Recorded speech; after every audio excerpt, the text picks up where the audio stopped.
for me, I got into the music business for business first. I Right. didn't get into the music business for, hey, I want the world to hear. And there's nothing wrong with that. There is, Right. don't get me wrong.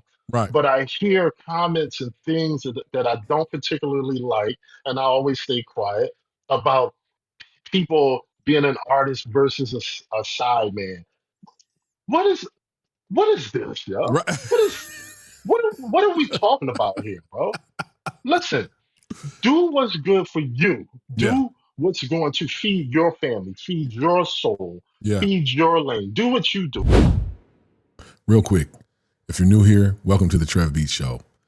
Hit subscribe so we can keep building together. And if you ever want to help fuel this channel so we can do even bigger things, you can grab some fresh gear from the merch store below or jump into the backstage membership next to the subscribe button.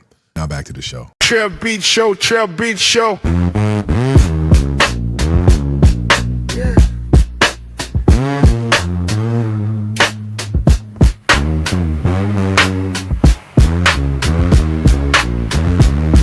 Trev Beats Show, Trev Beats Show. All right, everybody, welcome back to the Trev Beats Show. Today we have one of the greatest drummers on the planet, one of my favorites who's played with all of your favorites, including Madonna, Justin Timberlake, Janet Jackson, Usher, the Super Bowl. I mean, the list is literally endless. But not only is he a great drummer, and beyond the incredible chops and all the huge tour, he understands the architecture of a career. Now, he knows what happens off court. We always talk about that. When the lights go down, when the contracts and the NDAs come out, and when the real business begins. Like, these are things you have to know other than just playing drums. It's not always about just playing drums. So without further ado, I want to introduce one of the great drummers of our time, Mr. Brian Frasier-Moore. My brother. Woo, my God. Thank you for having me, man. Oh, bro. Listen, man. You know, obviously we know a lot of people and we see a lot of people, bro. And, you know, we're close in age, but I've gotten to see your career, man, and how you've been moving, bro. And it's just amazing, bro. I don't think there's a person that's more consistent and that's been more, you know, versatile in, you know, modern drumming that we see, really. You know what I'm saying? I think we got to speak to that. So I'm so glad you came, bro. You know what I'm saying? I really appreciate that, man, for real. Yes, sir. Yes, Yeah, sir. man. So I know you fresh off a tour, so give us a little bit about that. I saw some of the clips, man, but, you know, tell us a little bit about what you just finished. I just finished Eros Ramazzotti, who is an Italian icon. We just finished.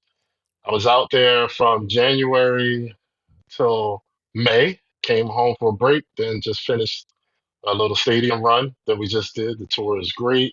The experience is great. He's great. The musicians, the food is great. Yeah, Great Italy, yeah. over there. Yeah, so it's been great, man. We have a couple more runs to do, so I'm home with my wife and enjoying home and relaxation at the moment.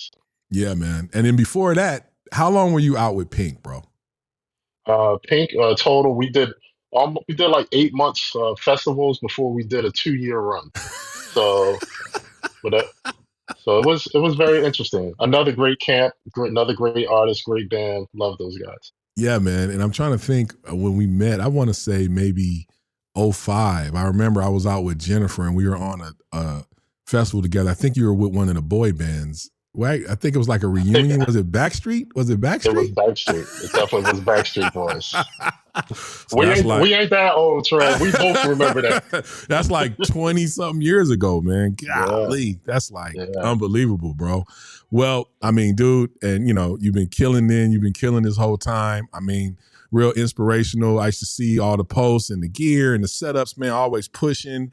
You know, even when you were with that one company that kind of everybody was like, yo, this is out of left field. And, you know, you had the crazy set, you know, man, just trying to push the art form forward, man. And that's amazing to see, bro. You know what I mean? I have my own concept about that I try to implement, but it's great to see someone else really doing that consistently, bro. And just, you know, playing your tail off all the time, bro. Just killing it, you know, whatever it is. Thank you, my brother. You know, you know, but along the way, we've all faced this big thing, and I want to get right into it because it's such a big thing with us and all musicians, really, which is the bigger the artist, sometimes, the more it's like, hey, man, you better be glad to be here. You know what I'm saying? Mm. You're not getting what you should be getting, but a lot of times the reason that happens is because they put that kind of reverse psychology on you, man. I could replace you tomorrow. You should be happy to be here, right? Mm. So that's kind of it's literally like an unspoken business model in the music industry. You know what I mean? Mm. So, somebody like you, man, how have you navigated that over the years, in all these different situations? And, how do you approach that, man? Because it's really a big thing, I think. It is a big thing, Trev. I mean, and to be honest, that is, I like the way you said it. That's a part of our industry. You Yeah. can't escape that. Yeah. Some of the greats that we know and we look up to have been faced with that. But Yeah. the main thing for me is really giving my all, being there in the moment, learning the music, having my gear, being professional, being business, being everything, my personality, being everything that I can possibly be on this so that I cut down the chances of that coming across my table. Yeah. Um, Throughout my career, I've worked with artists that have had the opportunity to come back to. Christina Aguilera, I was able to come back to and come back to. Madonna was able to come back too, and I feel like those kind of gigs, they really focus on those things that I just said. How Yeah. nice was he? How cordial was he? How professional was he? Did he learn the music? Did he give us any problems? Was he smoking weed all the time? Was he, like, Come on, man. Yeah. I'm just being honest, Yeah. but all of these things come into play because, if you're talented enough to get on the gig, you're on the gig. You already accomplished that. So I feel like those other things come into play that maybe we don't really think about too much. Yeah. No, man, you know what? That is so interesting that you said that, because I think sometimes now what I'm noticing is people think that once they got the gig, that's it. And that's really just where the work really begins, because, we hear all this talk about flock cameras and all this stuff with the freeways and the police. Well, we've had flock cameras forever, because as soon as you go on tour, it's a microscope on you and you don't know where it's coming from. At all times, somebody always watching. Always. You are never lied, bro. So you might think, oh, I made it. I'm in the crew. I'm here. We the headliners. I do whatever. And then next thing you know, it's like, hey man, so saw you at so-and-so. Why were you being belligerent? And why did you, why did you, bring a tip? Why'd you try to use our name to get into a club? All these things, right? Absolutely, absolutely. And you can be the most talented, the Yeah. most impeccable, incredible musician. I mean, I don't really pride myself on being that. I have too many heroes and people that Right. I look at, and I'm just like, oh my God, that's incredible, when he played. But I've noticed that is not really the lasting factor in a Yeah. career, Yeah. so to say, right? Yeah. They're going to tell you what they want you to play. They're going to tell you what they don't want you to play. Yeah. So I've come to realize, it's more about that thing that our parents taught us when we were growing up. Personality, be kind to everyone, be respectful, Yeah. handle your business, and don't let your habits supersede your art. You know what I Yeah. mean? Absolutely, man. And that, that's huge right there, because um, I tell people all the time, even in the songwriting arena or the production arena, the talent is only always going to be no more than 50% of the equation, bro. You can be the most talented person, and if you're late to a lobby call or if nobody wants to sit in a session with you, it's not going to work. You know what I mean? And you've obviously mastered that because you're so consistent, man. It's like, so tell me, when would you consider like your first big tour? Like, when was your first tour? And also, let's even go back a little further, because I know these answers, but maybe people don't know. Where are you from? And, what was your road to being the highest in demand touring drummer? What was that road like? Okay, I'm from Philadelphia, Pennsylvania. To the day that I leave this earth, Philly, Philly in my blood. But yeah, I grew up in church. Yeah. Like a lot of us have. Grew up in church, playing as a kid. That whole thing. One of the key elements in me knowing what I wanted to do, knowing that I wanted to be a professional drummer, because I like to tell people when I'm telling the story, you got to remember we didn't have social media back in these days. We didn't have Right. the platform of the internet or YouTube to help us advance our name and our careers. We had to actually be in the place. If it was something happening in California, you had to be in California, whatever. Anyway, Yeah. Yeah. my mother took me. I was a young teenager. She took me to see my first big concert at the Spectrum, Philadelphia, Pennsylvania. It was Amy Grant. Amy Wow. Grant was on the stage there. That was my first big concert. The stage opens, bow. There's a drum set in the middle of the stage. Mom, that's what I want to do. So that was a big moment. Fast Wow. forward, yeah, I'm playing around the city. James Poyser, Touch of Jazz, Victor Duplay, all of that playing. And then I get an opportunity from one of the guys in Philadelphia. His name was Johnny Croom. Johnny Mm. Croom was the MD for Boys to Men back in that time. Mm-hmm. And so since I played locally around in Philadelphia, he knew me. He saw me. He said, "Hey, I got this gig that I'm about to do. This girl named Aaliyah, along with this guy named Genuine, and I want you to be the drummer." This was the introduction to Timberland's style of music or style of drums. Mm-hmm. Um, so I credit Johnny. This is my big tour, and big not just in those names weren't really huge as they are now, but not just big and producer of Timberland or status of Aaliyah and Genuine. The big part was every time Johnny told me every time that I point at you, I want you to play everything you know. This is a musical director Wow. telling me, right? Telling me every time I point at you, I want you to play everything you know. And if you look back at some of those videos, you'll see when it's going to the chorus, about to go to the chorus, he's standing over top of me pointing, and I will play, everything I knew. The moral of the story is that by him allowing me to showcase my skill level at that particular time, all the rest of the opportunities started coming in. That's how Usher with Valdez Brantley, that's how all of them saw me. That's how I was able to get a call for Christina Aguilera. That's how I was able to get Eric Benet and all of these things. So long story short, Aaliyah and Genuine was like my first big tour. Not only the fact that I was playing for the artist, but the opportunities that it afforded me after that. Thank you to Johnny Crow. Wow, man, that's amazing, bro. That's a great story, man. You may or may not know, like my family, half my family's from Philly, so my mom and that whole side of the family. My grandfather, who was a great quartet singer in the Dixie Hummingbirds, with Amir's grandfather. Yeah, they all from Philly. Hey, So yeah, so okay. so I go there a lot. I drive in Philly. We still have the house. My aunt lives there, and by the Temple parking lot, the Apollo parking lot. You feel me? And Philly's a great place, but I noticed also, like, you were kind of the first person I really saw in my generation that really, put Philly on the map.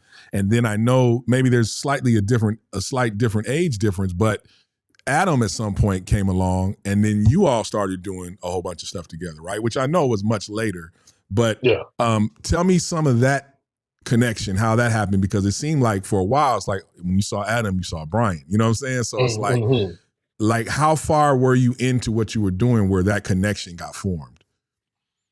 So I was deep into my career at that point. When I was back in Philadelphia, when I lived there, more of the people that I were around at that time were James Poyser, Mm-hmm. Victor Duplay, um, Jeffrey Johnson, rest in peace, Oh, Jeffrey wow. Johnson, Patrick Bass, Isaac Phillips. Like Right. these were the people that I were around. And then I left Philadelphia. I went, gone, moved to Atlanta, stayed there for a while, and then I came back home. So me and Adam, we were kind of I think our first connection was Mike Posner. Mike Mm. Posner, Mm-hmm. cooler than me. Right, right. So that was our first connection. I can't even remember what year that was right off the rip. Now my age is coming into play. Uh, but that was our first endeavor. Then we linked up, and it was like Yeah, it was like a lock, and yeah. and he trusted me, and I understood him, and I felt like we just built this whole thing together. To be honest. Yeah, yeah, no, that's right, and it's amazing because when you do find a bass player that you lock with, it's like we can count on the handful. We play with everybody, but there'll be those ones you go back and it's like you could play whole Yeah, notes and you know what I'm saying, and we're not even be looking at each other. You know what I'm saying? So I feel absolutely. that, and it sounds like that when y'all play, man. Just Yeah. unreal, man. But when you walked in on me at Super Bowl rehearsal, bro, I was like, oh man. I must be messing up, man. They about to call No, Brian back. no, I was like, oh, I'm no. messing up. No, I but was coming through to check out the vibe. Y'all was in there smacking, yo. but seriously, man, it was just watching your career has been crazy. Now, here's another thing that you've been a part of, kind of, because you've not gone with this, but you've had a career during this evolution of the function of drums, right? Because in the early days, that what you said, that story about that MD at that time, that's an anomaly, right? Because most of the time at that time, if you play a lot, you was getting fired. You know what I'm saying? Exactly. So I recently even wrote a book about it because it's like, it seems like as the songs and the talent level has kind of started to wane, the emphasis on drums carrying the emotional connection is like, man, it's like now it's almost like solos going on, right? It's like, cats are playing with vocal artists. We would have all got fired for that. You know Absolutely. what I'm saying? Absolutely. And it's not, it's no fault of the drummer. This is what they're being asked to do. They're being asked 100%. to fill that void. So, I noticed you do a lot of gigs where I'm sure there's exciting moments, but it's still very tasteful and very musical. I mean, I know you noticed this. What have you felt about this whole evolution because you've steadily been on the road during this whole period? So have you felt like more has been asked of you to play more, or do people just let you do your creative, decisions? I think that's a good question. Dependent on the artist that I'm working with, dependent on the musical director I'm working with. Say, for instance, like playing with Madonna, understanding where she is, understanding where her strengths are, where she gets excitement from. She gets excitement from the dance era. She's really into dance. So me diving into dance becomes the same as if I was playing with Usher doing a whole lot of chops. Right. It's what really drives the artist. So that's what it's been for me per artist. Like, so with award shows, if I do award shows with Adam, we might have a guest artist that comes in that wants, yo, I want you to go crazy. Okay, Right. let me put this one on. Right. But but in rehearsals, I have a starting point of both. I kind Mm. of I kind of try to authentically give them the song that they spent months on creating, a masterpiece. And then I call them intelligent extras. I try to pick out things that obviously make sense, like Mm-hmm. this vocal line or this or this. I try to pick out things that are obviously moving Mm-hmm. to be able to move correctly with that, if Yeah. that makes sense. It brings me to my next question, which is I kind of wanted to know, because everybody has a different process, right? So, okay, let's take it. Brian Frasier-Moore gets the call. It's going to be artist X. Boom. What is the process? How do you go about before anybody's talking to you about shows, but just from the part of I'm hired now, do you do your own independent research about the artist and the sound and all this? What's that process? 100%. I have a whole thing, right? Because I believe in this culture. I believe in representing it the right way. I believe in giving it what it's given me. So I'm going to put my all into it, right? Okay. Mm-hmm. So I researched who was playing before. Who Mm-hmm. was who was the guy that was playing before me coming in? Let me see. Okay. All right. I see. Like basketball. Mm-hmm. You're watching the tapes, you're watching the films. Okay, okay, okay. All right, cool. Then I get into the music. I check out the music. Let me hear the music. Okay. Yeah. No, I see. Okay. Let me decide discography. Let me check out everything. Okay. Okay. And then if they sent me a set list, then I'm going to town. Form first. Form always first. So I'll sit down and I'll chart out. I don't have any of my books here, do I? No, I Mm-hmm. don't have any of my books. I sit down and I have composition books. I got like stacks of them from every tour, right? Right. So I sit down and I chart out each song. My shorthand charts that says, okay, intro 8 bars, stop at bar 7, beat 2, verse. But I write everything completely out because I feel like that's the bulk of the work to keep me sharp once I Mm. get to rehearsals. At least I know where I'm going. I know where everybody else should be going. I know where the song is, where everything is happening. That's my roadmap. Yeah. Okay. And then I sit down and I put each one of those MP3s. If they send me MP3s, great. If they don't, I go and download them myself. I put them into the studio, put them everything into a session. I'm in the booth. I'm playing through, figuring out muscle memory, authentically what's happening. What do I want to do? What's the possibilities of what I can do? If they're asking me to play a little busier, what I can do. Yeah. Every possible scenario I'm playing, so that by the time I get to rehearsal, I just have options in my head. I know the form. I'm comfortable with being authentic. I'm comfortable if they say they want more. So that's that as far as the songs are concerned. And Mhm. then I go to the next step, which is gear. And then I Ah, go to the next step, which is samples if I want to trigger it. So it's like a whole process before I get to rehearsal. yeah, man, and that we're going to talk about that too because that independent research. First of all, it's a very humble move. When people do that, that is saying I am here to serve the song and serve the artist, and I'm taking any ego out of it, and I'm going to go do my research. Because conversely, it's like, yeah, we get to rehearsal, I'm gonna do what I do, and that's that. Mm-hmm. That's not serving the music, man. That's not serving the music. And Mm-hmm. it's important that we, let this next generation know that is still important, man, to really do your homework. Now, when it comes to gear, I'd imagine, now, do you have your tech that you always use and hire for everything, or do they come with different tours? How does that work? And then also, how do you go about, putting together your rig for said show Okay. or tour? So throughout the years, there's been spurts of times where I've worked with the same tech until I couldn't, Mm-hmm. until there was a gig that said, "Oh no, we already Mm-hmm. hired this guy," right? So yes, currently there is a tech, Antonio Geary, which actually was one of my consultation clients. Oh, wow. Yeah, Antonio was a long-term consultation client. He came to me, said he wanted to be a drummer. He started playing drums. I was very honest to say this might be a long road for you, Right. but maybe teching. And Mm. I brought him to my house every day like Mr. Miyagi clockwork. He would set up my whole set. I would time him, electronics, the whole nine. I would time him every single day for like a couple months, break it down, time him, bow. Next thing you know, he's been my tech for like 6, 7, 8 years. He's worked with Wow. Adam. But anyway, this is a thing. This is a project. We're like, okay, what are we doing?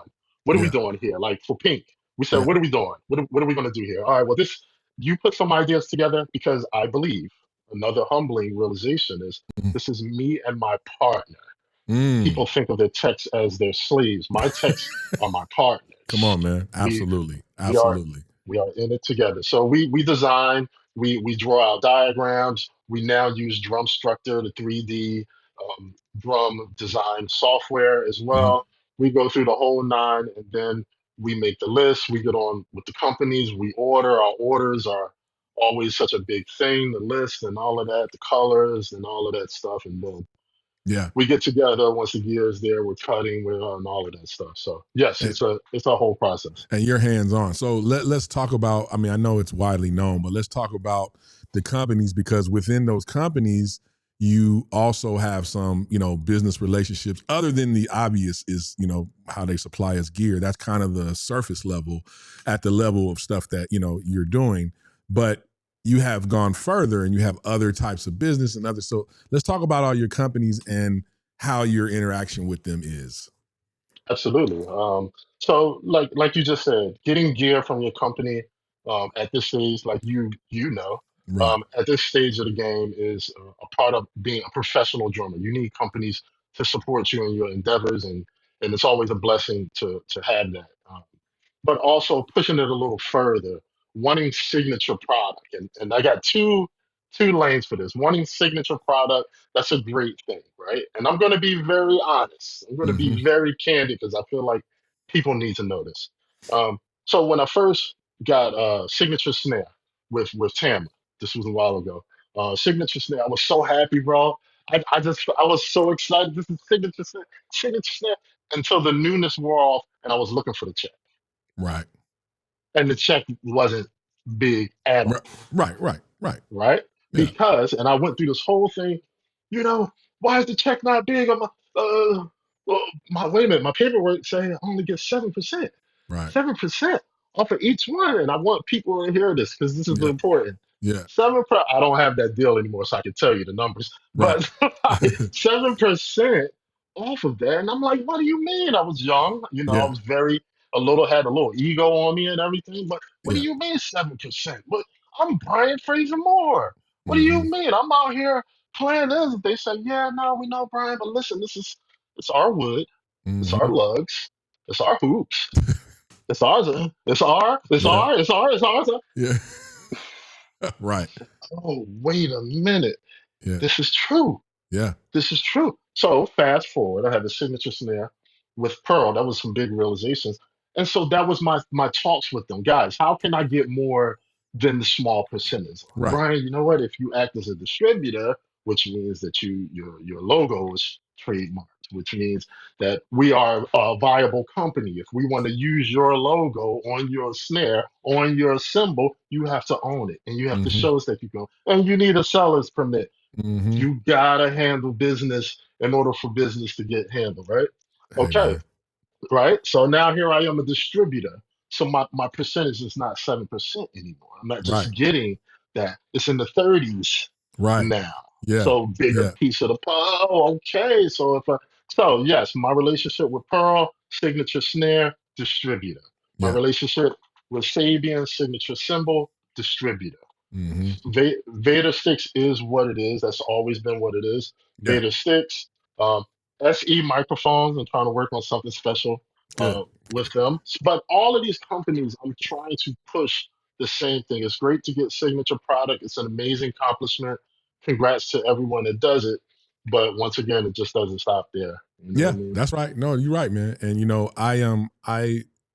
when we did what I did, it was definitely not my choice. Like I was like, yo, but we got to put my name on it. But we got to, and they were like, yeah, okay. But I think this is, my partner in this saying, I think it's much more broad if we don't, because sometimes drummers get weird and they, I don't want to play nothing with somebody else, and for that specific product, for what it was and what it became, I think that was the right choice. But the Absolutely. equity is really what matters anyway. So it's like at the end of the day, it's the equity that matters, whether our name's on it or not. You know what I'm saying? Our name is more the legacy, but what matters is the equity, right?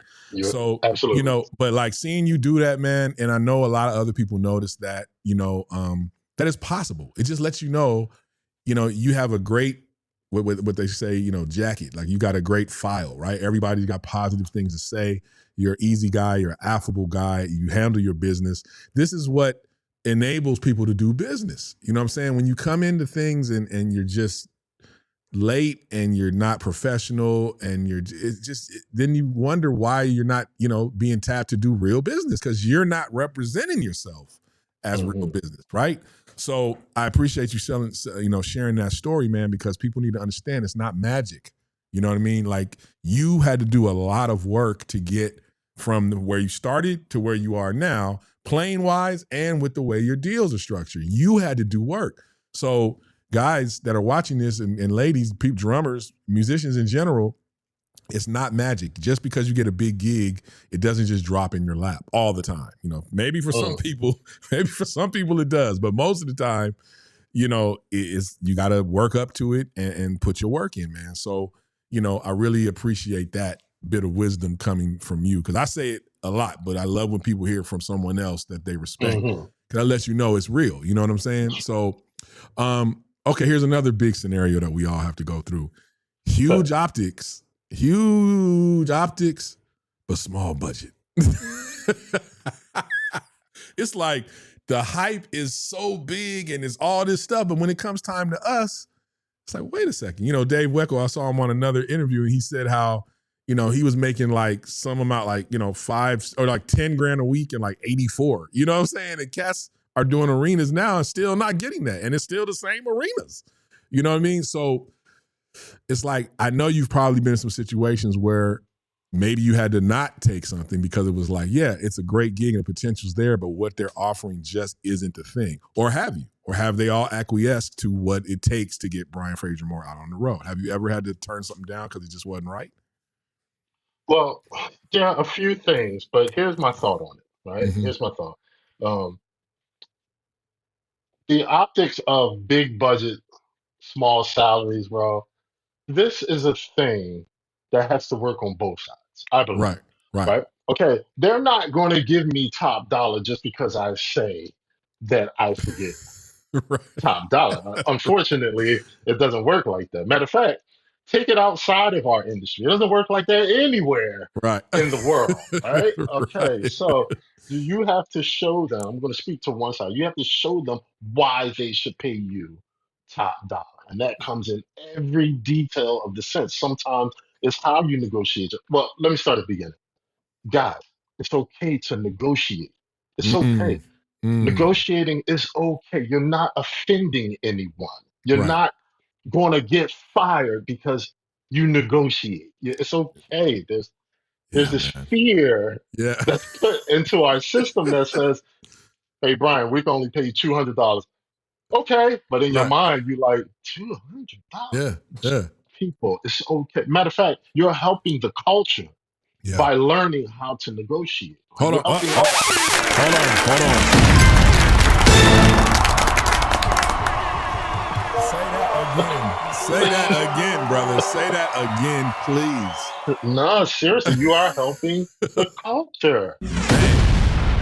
We talk all of this culture, we talk this brotherhood, we talk this us. You know Yeah. what I'm saying? Yeah. We talk Yeah. this, but listen, you can do your part. Everyone can do your part. It's okay. So Yeah. like, if you don't know how to negotiate, Trev is here. I'm Right. here. I Right. have consultations. Trev can help you. Yeah. But you have to reach out to find out how to negotiate because if you don't, they will not just give it to you. That's Okay, right. that is taking us all back Yeah. to a place that we don't want to be. Dave was making that kind of money in '84, so Yeah. I can't even say that's taking us back in the day because back in the day they was getting that Yeah. bread. Ricky, all them Ricky stories. Lawson, Come on. yes, Come on, they man. was getting that money. Okay, Yeah. so I'm just saying to our people first, it's okay to negotiate, but in order to negotiate, you gotta have your stuff Mm-hmm. together. You got to have your demeanor together. You got to have your appearance. You are a business. You're a walking, even though it's built on your talent. Your talent. I would do this for free if I could. Listen, you're in a different league now. You're Right. selling something. You are an entity in this game. So learn how to present it. Learn how to polish it. Learn Yeah. how to value it and bring the standard up more. Okay, I can play. I can chop. I can negotiate. I can build with my companies. I can learn how to talk to people. I can build with my text. I can be a part. Just keep building that thing. Yeah. People will see that to want to give you the value that you're asking for. So, Man, um, thank you for that, Jim, brother, because that is, we've seen that. It's like people are not looking at the big picture of the ecosystem. It's like, man, you can't let these people exploit you because then that becomes the norm and it's harder for the next person to get what they're worth. And now you multiply that by 10, 20, 30 years and you're seeing people not making what they were making in 1984. You know, absolutely, it's like, can you absolutely, imagine? I mean, Ricky Lawson they say had a Rolex endorsement. Can you imagine yes. for a drummer, like just the optics of that? Like, dude, it's unbelievable, man. You know what I'm He- saying? he's forever my hero, bro. Like Yeah. seriously, Yeah. like I had to choose my lane, Trev. I'm gonna be Yeah. honest. I Yeah. had to Yeah. choose my lane. Yeah. Being an artist, cool. Yeah. I respect everyone being an artist. I get it. Yeah. But I had to be honest with myself, and this is one thing I wanted to say. I had to be honest with myself on my lane. First and foremost, I make a living doing this. This is Mm. my life. My family eat because of what I do. So me and my wife live our lifestyle because I mean she has a great job too. Don't let me paint you. But to be able to do what I do and contribute what I contribute, I need to make a certain amount of money. Sure. Okay. So for me, I got into the music business for business first. I Right. didn't get into the music business for, hey, I want the world to hear. And there's nothing wrong with that. There is, Right. don't get me wrong. Right. But I hear comments and things that I don't particularly like, and I always stay quiet about people being an artist versus a side man. What is what is this, yo? Right. What are we talking about here, bro? Listen, do what's good for you. Yeah. Do what's going to feed your family, feed your soul, Yeah. feed your lane. Do what you do. I love that people can go out and be an artist. That's incredible. Yeah. But because I play with artists and don't get it twisted, I make some good money Come on. playing with these Come artists. on, man. Okay, Come on, man. okay. Yep. Don't get it twisted. Don't let the side man. Okay, so I'm just saying to our culture, do what you do, whatever Yeah. you do that's going to bring you the money and bring you satisfaction and push your family forward. I mean, look, I can go play with these side men and have my record already done and just take my time because it is already done. I just Yeah. take my time. I'm Yeah. not in a rush to say I need to put this record out because I got to try to make some money. Listen, I'm at ease Right. doing my project. You know what I'm Right. saying? So I Right. just wanted to say that, and I don't want people to get discouraged from being a side man versus an artist. Ah, bro, that's amazing, man. Because that side man, even that moniker, it's like, especially us, it's like, okay, side man, but on stage, if I stop playing, that's gonna be what's felt first. You know what I'm 100%. saying? Yeah, okay, side man all you want. And then when the drums stop, it's like, wait, what happened? It's like, come on. So, I think that's very important too. And like you said, it's not a downgrade. Who cares? It's like this is a functional part of working. This is a way to make a living as a musician and have longevity and have a family and do things you want to do in life and travel and go on vacations. This is our day job, essentially, right? If you do it right. 100%. And it can last a long time. Now you can decide to go off on tangents and pivot and do all these other things. I jump off the deep end all the time with weird endeavors and things that people are like, man, I thought you just played drums. It's like I like seeing other, trying other things and all that kind of Absolutely. stuff. But at the end of the day, man, it's like it's not a downgrade. It's just a great way to have a life, travel. You know what I'm saying? Some people don't think about it. It's like when I was touring heavily, it's like, bro, we would go on our family vacations off my miles. You know what I'm saying? That I accumulated while we working, 100%. So yeah, man. So, it's amazing, that you're saying this stuff, Brian. I'm so glad that we're having this talk because it's starting to, touring itself isn't getting lost. But I think the way to do it successfully with longevity, we're just not hearing that anymore. We're just seeing people and then we see them online and then we see that they did a huge show and that's all we see, right? And we see the companies they're with, but we're not getting any of the other, this new generation is not really getting any of these, these rules to live by to make it happen. So I'm just glad that we're having this conversation. Okay. So here's something else I want to talk about, man. When it comes to, it's back kind of in the gear world. So when it comes to electronics, is that decision mostly you, or do you present it to the MD like, hey, what if we try this on this, or do you ask them, hey, what do you want? I know it's probably a combination of both, but are there times when you kind of put your own thing together and then just say, hey, this is what I have, and then they say yay or nay, or how does that transaction work with this triggering versus non-triggering? Yes. So, okay. Usually, my career has been funneled through my connection of musical directors. So, Mm-hmm. that's what it's been. So, each musical director that I work with and that I decide to work with, whether it's Rob Lewis, Cheche Aguilera, whether it's Adam Blackstone, whether it's Ricky Minor, whether whoever it is, understands that triggering is something I offer. Like, if you want me to trigger original sounds and fuse the two together, that is not a problem. That's what I do. So I Mm-hmm. leave that to them. Got So you. on the tours, majorly like Kevin Antunes with Madonna, he knows that I trigger, but that will be a joint thing with me and him where he'll say, Brian, I want you to take this sound, and take this sound. Got you. Um, a lot of times we're adding if we're doing an award show. I'll do that pre. I'll do that Right. at like my home time. I have a system that I can go in and you know separate the tracks. Give me a clean snare. Give me a clean kick. Bow. Put it in a folder. Send it to my tech. Antonio, these are sounds. Drop them in the thing when you're setting up. Drop it in, and I'll come in. So it actually goes both kind of ways. Yeah. On Eros, this kind of took me back to my original because I came through the door. I'm like, hey guys, I can trigger, and they were like, nah. So I was like, oh, okay. They was like, no, we want the natural sound of the snare. So it took me back because my side snare I had to switch it out. It wasn't deep enough. Let me get a deeper snare. Tuning is very important with them. The tuning of the snares because it has to be the right frequency front of house. So it kind of took me back to my roots, which I enjoyed. I Wow. love tuning. Right. So yeah, so it depends on the musical director or the artist as far Yeah. as Oh, gear. and I think when we're talking about gear, you didn't mention heads. What heads do you Oh, do? so Evans Got you. heads all Okay. day. Yeah, Okay. yeah, Okay. Cool, man. So yeah, that's the passion, man. You still have the passion for it all this time later, and I think that's another thing that we have to not give up, right? Because that's kind of our fuel. You know what I'm saying? The money's one thing, but it's something about the passion. I still get excited to set up drums and you know what I'm yeah, saying? And yeah, you know what I mean? yeah, It's like you for no reason, I'll be like, oh, let me go get another yeah. kid and bring it and try this. And you know, I got all this percussion in here now. I Yes, got 3 sets in here. It's like you don't have to do that, but it's still the passion is still there, man. You know what I'm saying? absolutely, Yeah, and I absolutely. love that about what we do. You know what I'm saying? So Yes. so now since you mentioned it, I think we need to talk about this Brian Frasier-Moore album because that's breaking news. So what's the deal with that, man?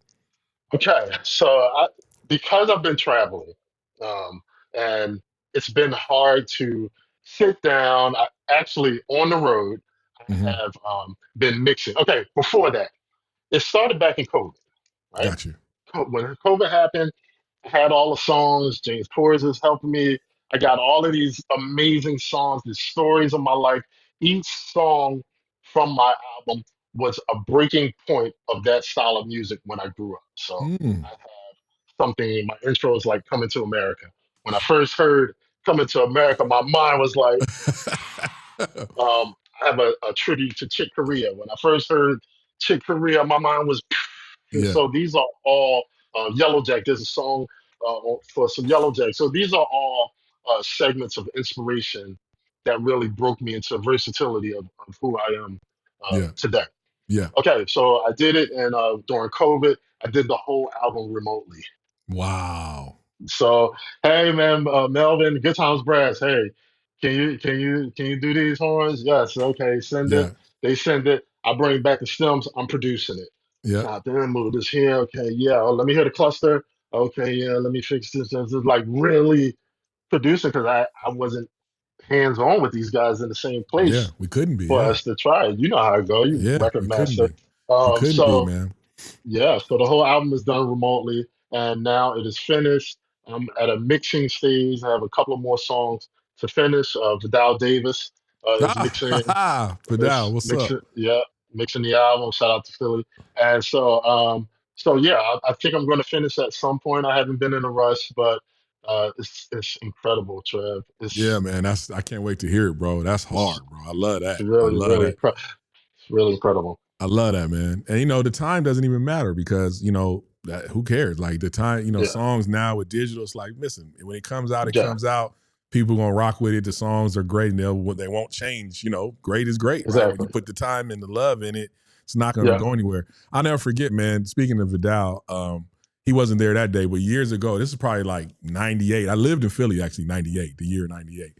And okay. I was at Cherry Hill Guitar Center and I turned around. It was in the drum department and I seen somebody playing and I went over there and I was like, man, you know, what's up, bro? I just came in town and I had done a few things, whatever. And I said something. He was like, oh, yeah? He was like, oh, yeah, well, I just produced boo, boo, boo, boo, boo, boo. It was Dre. It's from Dre and Vidal. And so, like, he invited me down to their spot at the time, man. And, you know, just cool. It was just a cool moment. We stayed friends, Yeah, man. And, you know, they were killing it at that time, too, bro. That was like, they totally. were one of those, they were murdering it at that time, bro. Golly. Absolutely. Yeah, man. Absolutely. So I already know the record's about to be crazy, man. You got Vidal Yeah. involved, bro. And, you know, the Philly community is real big, man. You know, it's like y'all are Hmm. tight knit and look out for each other. You know, obviously I'm close friends with Kurt too. You know what I'm saying? Hmm. Kurt Chambers and Yeah. you know, what you probably don't know is my cousin is Gerald Veasley. You probably didn't know that. So Oh, I did that's not my know cousin. that. Yeah. So, you Hey, know, the I got legend. got some roots out there myself, man. But you got any other gigs or anything coming up or tours that are coming up that you want to talk about, man? So we're finishing this Eros tour. So Mm-hmm. Eros, picking back up with them around September to finish out till the end of the year, and then I pick back up with them again, like in March to Mm-hmm. like May, and Mm-hmm. then I'm done with that. Okay. And then I have something else Okay. after that You can't I speak. can't say right now, Of but course. Yeah. it's going to be amazing. Yeah. that's the other thing, man. It's like you do so many tours and so long and so big. It's like people got to book you probably years in advance sometimes, man, which is It's crazy. it's crazy. I gotta really take no credit. That's really God, Yeah, because man. this is 30 going on 32 years, and it's just been falling. It's been able to fall. I've had clusters of time like with Justin and Madonna, where I would be out with Justin while Madonna was in the studio, and then it would switch, Right, and then it right, would switch. And right. so it's really been a blessing. No credit on my own. It's really Yeah, been God, and I've been really thankful for it. But yeah, that's yeah, the way man. it's been working. Thank God. And you've been able to keep a family, you know, and raise. You know what I'm saying? You have how many children you have? I have three grown children and three Wow. grandchildren. Wow, that's My, crazy. And this is my, all, my, ladies and gentlemen. So this man, now let's unpack that. This is a grandfather from playing drums, y'all. yeah, Understand something he loves, turned it into yeah. such a business. You've been able to raise humans, and they've now had humans of their own, and you've been They are playing drums. humans. That right there, man, to me, that's bigger than any arena. That's bigger than any number one song. That is what we do this for, man. It's like Mm, this is, you know, you've been able to do what you love and sustain a family from it, man, which is like the highest, to me, one of the highest honors that a man can do in his life, you know, which is do well by his family. So for that, my brother, I am very, very, very, very, very, um, just congratulations on that, bro. That's a huge thank feat, you. man. You Thank know you. what I'm saying? Like, that's big, B. I love that, man. Like, It's been a journey traveling and sure. trying to stay with them. But I just want to, since we're here, I just want to shout my children out and Yeah. say thank you Mm, for allowing me to live this part of my life out and to build some financial stability and still loving me. My relationship with my children at this day, right now, is yeah. incredible. Right. Like I couldn't ask for anything more with them, and I'm proud of every last one of them, and my grandbabies. I'm proud of. So thank you for taking that moment. But shout out to my children. I love you guys. That's right, man. The family thing is a big thing. And something else I'll leave on, let you know about and let the listeners know about, because it's like sounds like almost like we had a conversation and we really never have about it. If you don't know, I've gotten deep into developing. So I have about probably 20 apps on the App Store, a couple Wow. platforms that I created. And one of the platforms is something I know you can utilize. It's called ChatRate. And ChatRate is a personal consulting platform. So you basically, you get it, you go on there, you put your availability, you can charge per call, you can charge per minute, you can set how much you want to charge for the transcript. You and the client get placed in your own video conference, and as soon as you hang up, the money goes to your Stripe. So Mm, so that's designed for all the people that, you know, hey, can I get your ear? You know what I'm saying? Can you listen to yeah, this? yeah, Can you help me with this? You know, you can run lessons with it. It's video, right? You can yeah. run so it's just an easy platform. I made it obviously with musicians in mind, but that's chatrate-app.com. And, you know, it's something that, you know, just in the way we've been talking about, you know, being professional, man, just keeping presenting yourself in a professional fashion. It allows you to, you know, you just send the link to your clients and, you know, you kind of get, it's a great look. You know what I'm saying? That's It's a great look. incredible. Yeah. You know, just been into Shed, and I'm going to talk to you too. I'm saying it here now. I just released my first plugin, which is called the Snare, that I developed. And I saw that, yeah, dog.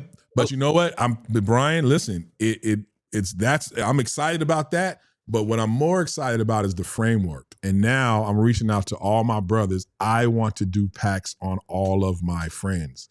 So for Mm, you, I'm formally asking you now, please, let's have a conversation. I absolutely. know you're set up to record. You know, the rev share is great. I want to make another kind of example here with another level of business. And this is now the owning side of business, right? In the tech I space love it. for us as musicians. So yeah, bro, you know, my whole thing is about like what you're doing. It's about, cause you've been consulting and doing all that early, man, and help countless people that sometimes, you know, people may not know what happens in the back, you know, in the backstage of things. But man, I've been watching you and I see that, and that's a big inspiration. And you, like me, live with the, not cutting the ladder behind you. You're trying to extend it and give people the playbook. And that's what that's why we, so kindred, bro. So, listen, you're a big inspiration, Brian. And, ladies and gentlemen, the inimitable, incomparable Mr. Brian Frasier-Moore. Thank you so much, bro. Thank you, brother. Thank you, man. Man, it's great, man. I love this interview, bro. I love this conversation, B. This was great, rich. bro. Yeah, man. It's amazing, bro. I appreciate you, bro. So, ladies and gentlemen, listen, and nothing else to be said. So check us out next week. You're going to get another Trev Beat show. And until then, we out. It's the Trev Beat Show and we out. We out. We out. It's the Trev Beat Show and we out.